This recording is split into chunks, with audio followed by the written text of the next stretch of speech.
Sorry, నాకు అర్థం కాలేదు. టైగర్ నాగేశ్వరరావుకి పిఎం పర్సనల్ సెక్యూరిటీకి ఏంటి సార్ సంబంధం?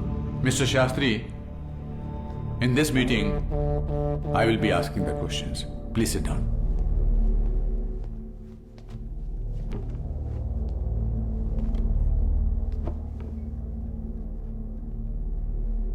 Now tell me everything about Tiger Nageshwar Rao. Sir Nageswara Rao రాజకీయాల్లోకి వెళ్ళి ఉంటే వాడి తెలివితేటలతో ఎలక్షన్ గెలిచేవాడు. స్పోర్ట్స్లోకి వెళ్ళి ఉంటే వాడి పరుగుతో ఇండియాకి మెడల్ గెలిచేవాడు.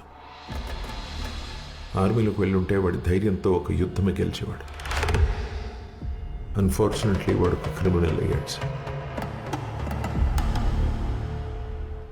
నా సర్వీస్లో ఇలాంటి వాళ్ళని చాలా మంది